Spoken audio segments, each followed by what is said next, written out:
Buenos días, buenas tardes, buenas noches, ¿cómo estás? Yo espero que bien. Hoy nosotros tenemos más una clase de Clínica 1 donde vamos a charlar al respecto de la salud del anciano, o sea, los puntos principales, lo que yo creo que va a ingresar en el examen.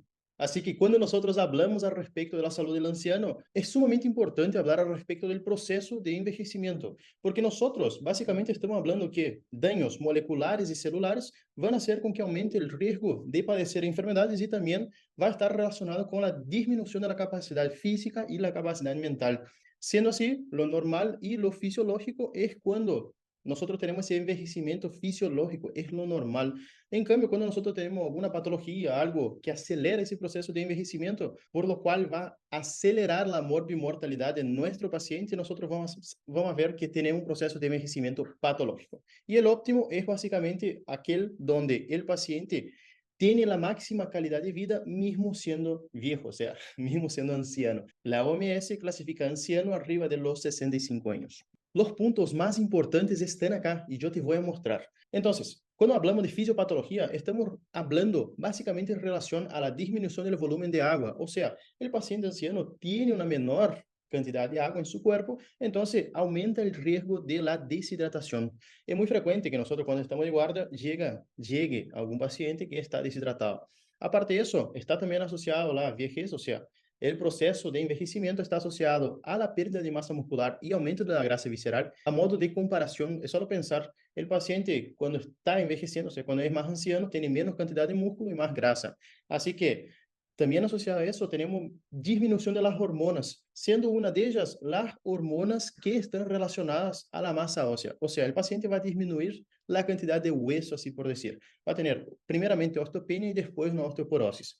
Y después, disminución de las hormonas anabolizantes, en las cuales nos va a explicar la pérdida de la masa muscular. Aparte de eso, tenemos alteraciones por sistemas separados, o sea, puntualmente en los sistemas. Cuando nosotros vamos a hablar de aparato respiratorio, ¿cuál es la principal alteración dentro del aparato respiratorio que nosotros vamos a tener? Es la disminución de la capacidad vital, muy relacionada con la disminución de la fuerza de los músculos respiratorios. Con eso, consecuentemente, vamos a tener disminución del volumen respiratorio forzado, disminución del TFNO y también durante ese proceso de envejecimiento, nuestro filtro pulmonar, o sea, el proceso de hematosis también va a tener una disminución de la difusión de oxígeno y también de la difusión del dióxido de carbono. Y también aumento del volumen residual, ya que muchas de las veces los pacientes tienen una disminución de esa fuerza muscular. Acerca del aparato respiratorio, nosotros tenemos que saber que va a disminuir el gasto cardíaco porque va a tener un aumento de la rigidez cardiovascular. Esse aumento se dá principalmente por depósito de sustancias esclerosantes, lo cual van a hacer con que aumente la presión arterial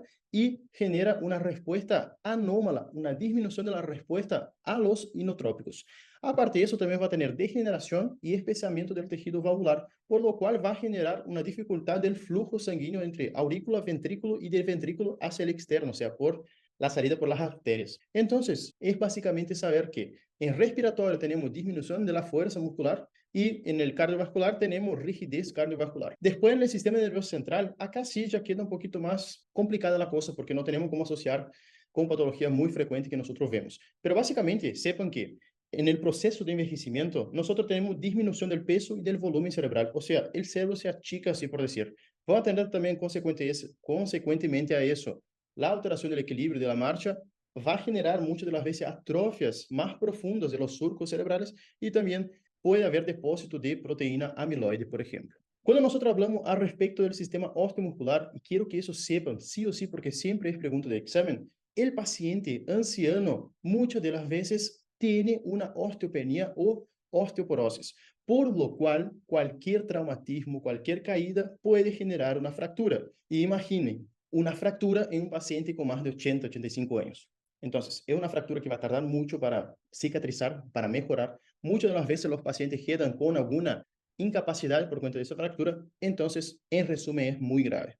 Básicamente tenemos entonces disminución de la masa muscular, eso ya vimos por cuenta de las hormonas anabolizantes, después osteopenia, osteoporosis, fracturas y disminución de la resistencia a hidratación articular, por lo cual el paciente va a referir artrosis, que es un dolor articular generalmente en las rodillas. Ya en el sistema inmune es bien característico, eso nosotros siempre hablamos en las clases, que el paciente anciano tiene una cierta dificultad, una cierta debilidad para reaccionar contra infecciones, antiinfecciones. Entonces va a tener básicamente una disminución de la proliferación y de la actividad de linfocitos T. Los síndromes más frecuentes del anciano son, y eso hay que saber como tópicos más que nada, es demencia, la depresión, el delirium, la esquizofrenia, la iatrogenia, básicamente por polifarmacia, y el elevado riesgo social que tienen estos pacientes. Demencias, depresión, delirio, esquizofrenia, iatrogenia y elevado riesgo social. Por lo cual, nosotros vamos a hablar puntualmente de uno, que es el anciano y los medicamentos.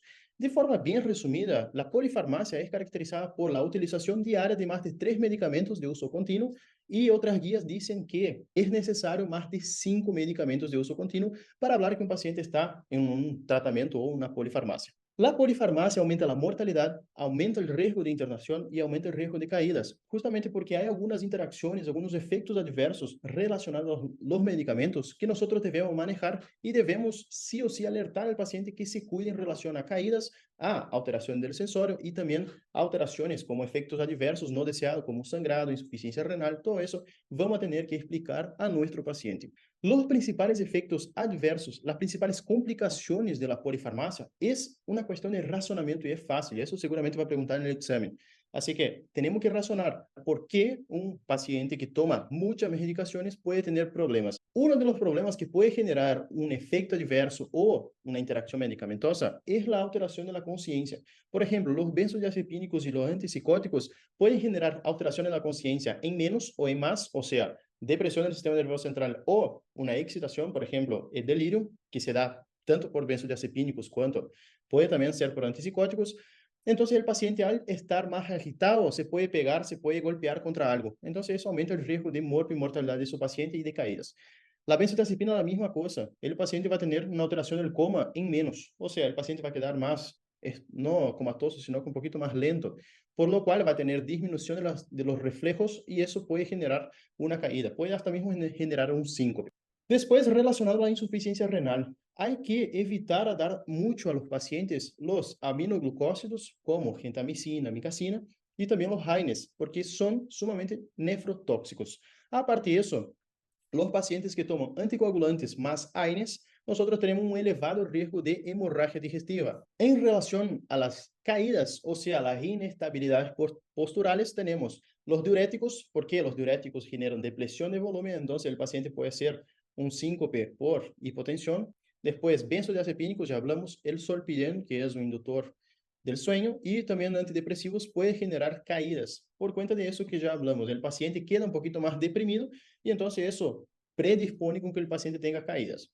Después, retención urinaria está asociada a anticolinérgicos y los agonistas alfa-adrenérgicos y la constipación, que eso sí o sí va a se preguntar al respecto del tratamiento con opiáceos, generalmente más de 5 o 7 días. ¿Cómo se hace la profilaxis de los accidentes, de las caídas en ese grupo especial de pacientes? Básicamente, los factores de riesgo para caídas son historia previa, el paciente más anciano, o sea, más de 80 años, sexo femenino, debilidad muscular, antecedentes de base, o sea, enfermedades de base como Parkinson, epilepsia, valvulopatías, enfermedad pulmonar obstructiva crónica, arritmias y Parkinson, y también la hipertensión y la demencia. Pero básicamente sepan que siempre cuando el paciente tiene alguna alteración del sistema nervioso central, sea en más o en menos, el paciente puede tener riesgo de caídas, por lo cual aumenta mortalidad, internación y el riesgo de caídas. Es sumamente importante saber que la profilaxis de las caídas, de los accidentes en ese grupo, en esa población especial, tenemos que inicialmente empezar con el propio paciente, o sea, tenemos que concientizar que, mira, si vos te caís, te puedes romper el brazo, la pierna y te va a quedar andando en la silla de ruedas por el resto de la vida. Así que hay que concientizar al paciente que sepa los riesgos de un accidente, porque en esa edad es sumamente grave. Aparte de eso, puede morir, porque puede morir por un sangrado, si ya toma anticoagulante, puede predisponer síndrome compartimental y demás cosas. Después, nosotros tenemos que evaluar los riesgos, o sea, cuáles patologías el paciente tiene y también los fármacos. Y de acuerdo a eso, vamos manejando, vamos explicando, che, mira, si voy a tomar esa medicación, puede caer, levantar más despacio de la cama, levantar más despacio de la silla, actuar, o sea, tener tus actitudes un poquito más lentas porque tiene un riesgo elevado de caídas. Después, las medidas generales que nosotros vamos a hacer son, por ejemplo, el piso antiadherente, la kinesioterapia para fortalecer los músculos, andadores, o sea, el que el paciente va andando ahí con el andador, con el negocito ahí de aluminio o de metal, y la bengala, que es el que los más ancianos utilizan sosteniendo así la bengala. Después, el tratamiento de la desnutrición y también tenemos que hacer el tratamiento kinésico, como ya hablamos. Eso sería más que nada profilaxia de las caídas. Vamos a la vacunación. La vacunación yo creo que va a preguntar unas cositas básicas que sí o sí hay que saber. Entonces, yo preparé en menos de 5 minutos, nosotros vamos a ver la parte de vacunación. ¿Cuáles son las vacunas que se dan en los pacientes mayores o en los ancianos? Básicamente va a empezar con la influenza, ¿sí? La influenza es la vacunación de la gripe que se hace anualmente a partir de los 65 años. La otra vacuna que se hace es el neumococo. Neumococo tenemos dos tipos de vacunación. Tenemos la Neumo 23 y la Neumo 13. La diferencia es que está que una actúa ante el 13 serotipos y la otra actúa ante 23 serotipos. Generalmente se hace una dosis y después dosis de refuerzo a los 5 años, pero eso depende si es la 13 o si es la 23. A veces se mezclan las dos, hay que averiguar bien cuándo se da, pero yo creo que el punto principal acá es saber cuáles vacunas se dan a los pacientes ancianos. Después tenemos la fiebre amarilla. La fiebre amarilla se hace única dosis y se hace una dosis de refuerzo solo si el paciente viaja a zona endémica o si vive en una zona endémica. La otra vacuna, recontra mega mix importante, es la del meningococo. Del meningococo se hace dosis única y también se hace a los pacientes que van a viajar a zonas endémicas. Aparte de eso, tenemos una nueva que está empezando a ingresar ahora, que es la varicela zoster. La varicela zoster es también una vacuna dosis única y se realiza a los pacientes mayores de 60 años. Y después tenemos la tríplice bacteriana. ¿Para qué sirve la tríplice bacteriana? La triple bacteriana, perdón, es difteria, tétano y coqueluche. Así que se hace una dosis y después refuerzo cada 10 años. Para casi finalizar, y ya estamos finalizando, la tríplice viral es distinta de bacteriana, porque acá nosotros vamos, en la tríplice viral vamos a tener contra sarampión, parotiditis y rubéola. Siempre se realiza ante endemias y a los que van a viajar a esas zonas endémicas. Y el virus de la hepatitis A y la hepatitis B se hace a todos los pacientes no inmunizados que no tengan las dosis completas de la hepatitis A y también los que no tienen la vacunación completa para la hepatitis B. Recuerden que la hepatitis B mínimo 3 dosis. Es a los 0, 2, 4 y también se puede hacer los 6 meses. Así que, bueno, esa fue la clase de hoy. Básicamente, en poquísimos minutos vimos la fisiología del envejecimiento, también polifarmacia, caídas y la parte de vacunación. Tratamos de maximizar, ver lo más importante para el examen, así que no creo que va a preguntar cosas muy finas de acá, hay que saber más que nada los puntos ahí que nosotros dejamos bien específicos. Y bueno, excelente examen, nos vemos en la próxima clase.